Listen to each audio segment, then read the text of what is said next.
बिस्मिल्लाहिर्रहमानिर्रहीम। अभी हम स्टार्ट करेंगे lecture number 2 physics class 9th। Lecture start करने से पहले अगर आपने ये चैनल अभी तक सब्सक्राइब नहीं किया तो काइंडली चैनल को सब्सक्राइब कर लें और वीडियो को शेयर ज़रूर करें ताकि ज़्यादा से ज़्यादा बेटे और बेटों तक ये वीडियोस पहुंच सके और उनको भी इनसे फ़ायदा हो सके। प्रीवियस लेक्चर नंबर जो 1 था उसमें जो है वो हमने क्या पढ़ा था कि साइंस टेक्नोलॉजी एंड सोसाइटी का आपस में कनेक्शन क्या है, इसके बारे में कुछ थोड़ा सा पढ़ा था। और अभी आज जो हम लेक्चर जो है स्टडी करने जा रहे हैं, जिसके बारे में हम जिस टॉपिक के बारे में बात करेंगे वो है इंट्रोडक्शन टू फिज़िक्स और ब्रांचेस ऑफ फिज़िक्स।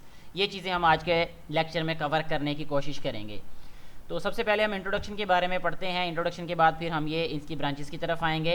इंट्रोडक्शन में वो हमें बता रहा है कि इन द 19th सेंचुरी, 19वीं सदी में physical sciences were divided into 5 distinct disciplines. जो फिजिकल साइंसेज है इसको 5 डिस्टिंक्ट मुख्तलिफ डिसिप्लिन्स में, शोबाजात में तकसीम कर दिया गया।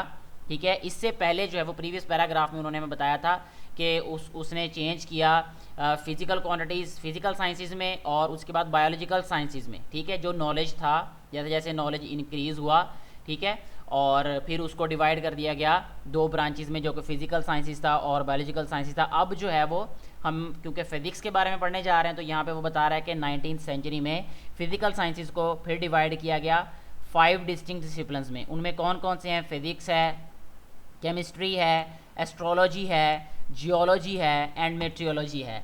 ठीक है, ये उसकी ब्रांचेस हैं किसकी? फिज़िकल साइंसेस की।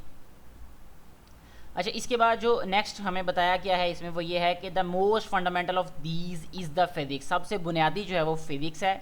जिस टॉपिक के बारे में हम पढ़ रहे हैं, जिस बुक के बारे में हम पढ़ रहे हैं उसको फ़िज़िक्स ही बोलते हैं। तो ये बेसिक बुनियाद है ये। ठीक है, इन 5 जो डिसिप्लिन्स की। In physics we study matter. अब ये फ़िज़िक्स की डेफिनेशन हमें बताने जा रहा है कि in physics we study matter. हम किसके बारे में पढ़ते हैं? मैटर के बारे में, मादा के बारे में। मादा क्या होता है कि हर वो चीज़ जो वज़न रखती है और जगह घेरती है। Everything which occupy space and have specific mass, weight, that is called matter. Energy and their interaction. ठीक है, ability of a body to do work is called energy. ठीक है, वो एनर्जी की डेफिनेशन होती है।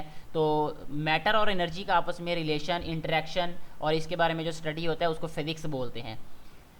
The laws and principles of physics helps us to understand nature. जो physics के लॉज हैं, जो प्रिंसिपल्स हैं, वो हमें मदद करते हैं नेचर को समझने की। क्योंकि उन्होंने पैराग्राफ जहाँ से बात स्टार्ट की है इस लेसन की, उन्होंने यही कहा कि इंसान हमेशा से इस बात में लगा रहा है कि वो नेचर को समझे। ठीक है, तो ये जो फिज़िक्स है ये हमें मदद करती है नेचर को समझने में। The rapid progress in science. तो साइंस में जो है वो तेज़ रफ्तार जो इसमें प्रोग्रेस हुई है during the recent years.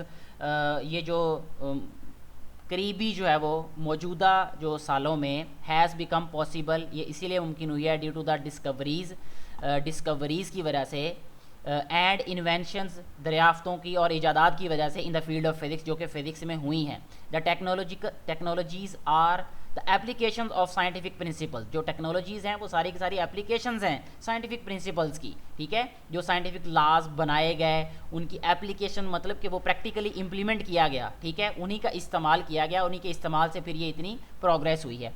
Most of the technologies of our modern society throughout the world are related to physics. ज़्यादातर जो टेक्नोलॉजी है हमारे मॉडर्न सोसाइटी की सारी दुनिया में वो रिलेट करती है फिज़िक्स को। ठीक है, यानी फिज़िक्स से रिलेट करती है वो। फॉर एग्जांपल, अब वो मिसाल दे रहे हैं यहाँ पे। क्या मिसाल है कि a car is made on the principle of mechanics. जो कार है ये मैकेनिक्स के प्रिंसिपल पे बनाई गई है। क्यों बनाई गई है? अब मैकेनिक्स के बारे में यहाँ पे जब हम ये साइड पे देखेंगे ब्रांचेज ऑफ फिज़िक्स, उसमें बताया जाएगा कि मैकेनिक्स में हम क्या पढ़ते हैं। ठीक है, ये सबसे पहली वाली branch, it is the study of motion of objects. यानी ऑब्जेक्ट्स जो हैं, जो उनकी मोशन है उनकी स्टडी से रिलेटेड जो ब्रांच है उसको हम मैकेनिक्स बोलते हैं। इट्स काजेज एंड इफ़ेक्ट्स, उसकी वजूहात की के बारे में और उसके इफ़ेक्ट्स के बारे में, यानी मोशन से रिलेटेड है ये। ठीक है, मोशन की स्टडी के बारे में है। तो यही चीज़ वो यहाँ बता रहे हैं कि a car is made on the principle of mechanics and a refrigerator is based on the principle of thermodynamics. Thermodynamics is also a branch of physics. तो यहाँ पे ये हमें बताया गया है यहाँ पे थर्मोडायनेमिक्स के बारे में भी। ठीक है, ये हीट एंड थर्मोडायनेमिक्स, ये हीट वाला जो सेकंड वाला है ये सेम वही चीज़ है जो यहाँ पे बताई जा रही है। In our daily life we hardly find a device. हमें मुश्किल से ही कोई डिवाइस मिलेगी, कोई आला मिलेगा, कोई मशीन मिलेगी where physics is not involve, जहाँ फिज़िक्स इन्वॉल्व ना हो। Consider pulleys. आप पुलिस को देख लें that makes it easy to lift heavy loads, जो कि हैवी लोड्स को उठाने में मदद करती है, उसको ईजी बना देती है। Electricity is use not only, बिजली जो है वो ना सिर्फ इस्तेमाल होती है टू गेट लाइट, ना सिर्फ लाइट हासिल करने के लिए इस्तेमाल होती है, एंड हीट, ना सिर्फ रोशनी और हरारत हासिल करने के लिए इस्तेमाल होती है, but also mechanical energy that drives fans, बल्कि ये मैकेनिकल एनर्जी भी प्रोड्यूस होती है उससे, जो कि फैंस को चलाती है, इलेक्ट्रिक मोटर्स और इलेक्ट्रिक मोटर्स को चलाती है। Consider the means of transportation, अगर हम ट्रांसपोर्टेशन के मीन्स को कंसिडर करें, उनके बारे में बात करें, सच एज कार, जैसे कार है, एंड एरोप्लेन और एरोप्लेन्स हैं, डोमेस्टिक अप्लाइंसेस है, घरेलू जो अप्लाइंसेस यानी मशीनें हैं, such as air conditioners, refrigerators जैसे एसी वगैरह, रेफ्रिजरेटर्स फ्रिजें वगैरह, वैक्यूम क्लीनर्स जिसे क्लीन वगैरह साफ़ करते हैं वो, वॉशिंग मशीन्स और वॉशिंग मशीन कपड़े धोने वाली जो मशीनें होती हैं, माइक्रो अवंस और माइक्रोवेव अवंस जिनमें खाना वगैरह गर्म किया जाता है, वो अवंस भी, ठीक है। Similarly the means of communication such as radio, इसी तरह जो कि कम्युनिकेशंस के मीन्स हैं, ज़राए हैं, जैसे रेडियो है, टेलीविज़न है, टेलीफोन है, कंप्यूटर है, are the result of applications of physics, ये भी फिजिक्स की एप्लीकेशन का रिजल्ट है, फिजिक्स के जो अमल का, फिजिक्स के इस्तेमाल का ही नतीजा है ये। These devices have made our lives much easier, इन डिवाइसेस ने, इन आलात ने हमारी ज़िंदगियों को बहुत आसान बना दिया है, फास्टर बना दिया है, एंड मोर कंफर्टेबल और आरामदेह बना दिया है, दैन द पास्ट, माजी की निस्बत। For example think of what a mobile phone smaller than our palm can do. आप ये सोचें कि जो हमारी हथेली से छोटा मोबाइल फ़ोन वो क्या कर सकता है। It allows us to connect people, ये लोगों को जोड़ता है, एनीवेयर इन द वर्ल्ड, दुनिया में कहीं भी, ठीक है, and to get latest world wide information, और ये हमें इस काबिल बनाता है, ये हमें दुनिया की इन्फॉर्मेशन देता है। We can take and save pictures, हम तस्वीरें ले सकते हैं और उसको सेव भी कर सकते हैं, महफूज कर सकते हैं, and send and receive messages, हम पैगामात को भेज सकते हैं और हासिल भी कर सकते हैं, आवर फ्रेंड्स, हमारे दोस्तों को, किसी को भी।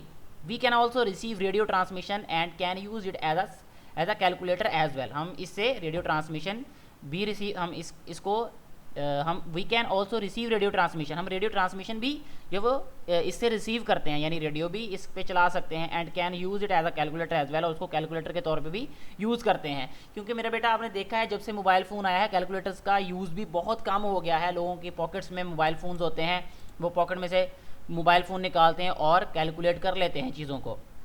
However, the scientific inventions have also caused harms, जहाँ ये फ़वाइद बताए हैं उसी के साथ वो बता रहे हैं कि ये साइंटिफिक इन्वेंशंस ने नुकसानात भी, हार्म्स, तकलीफ़ की वजह भी बने हैं ये, एंड डिस्ट्रक्शन और तबाही की वजह भी बने हैं, of serious nature, of serious यानी संजीदा किस्म की, नेचर कुदरत में, फितरत में। One of which is the environmental pollution, उनमें से एक इन्वायरमेंटल पोल्यूशन है यानी माहौलियाती आलूदगी है, and other is the deadly weapons, और दूसरे जो है वो तबाह कुन जो है हथियार भी बने हैं। ये भी डेफिनेटली जो साइंस की जो तरक्की हुई है उसी की वजह से ये हथियार बनाए गए हैं।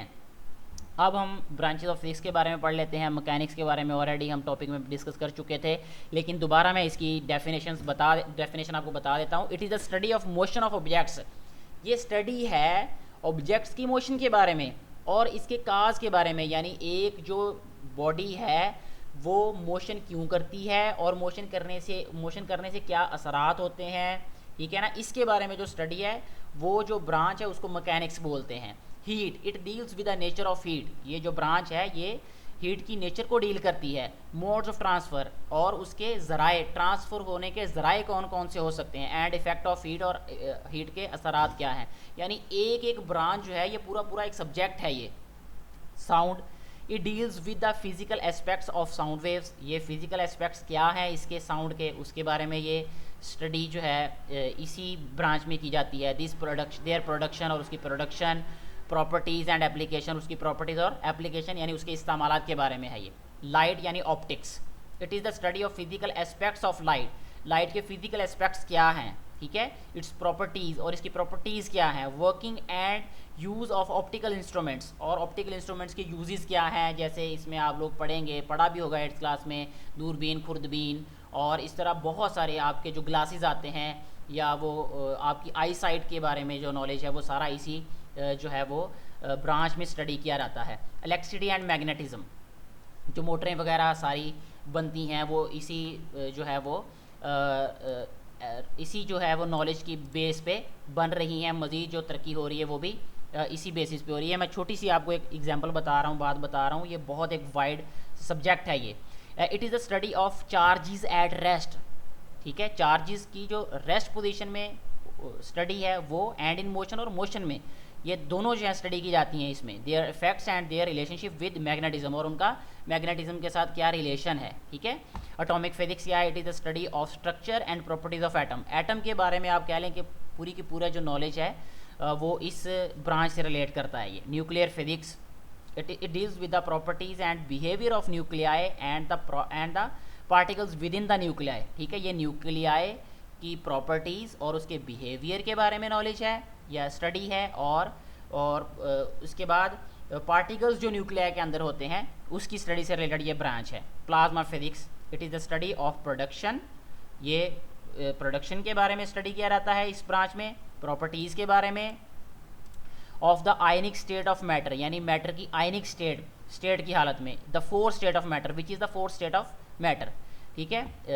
नेक्स्ट जो है वो जियोफिजिक्स है, it is the study of the internal structure of earth, earth का इंटरनल स्ट्रक्चर जो है वो उसके बारे में स्टडी जो है वो जियोफिजिक्स जो है वो इस ब्रांच से रिलेट करती है। जो लोग ये उसको जियोलॉजिस्ट कहते हैं, ठीक है, जियोलॉजी जो है वो एक सब्जेक्ट होता है, बाकायदा इसमें मास्टर्स, एमफिल, पीएचडीज, बाकायदा पीएचडी लोग करते हैं, डॉक्टरेट करते हैं आजकल तो बाकायदा। ये हर एक जो ब्रांच है ये बाकायदा जो है वो पूरा सब्जेक्ट है, पूरी एक फील्ड है ये।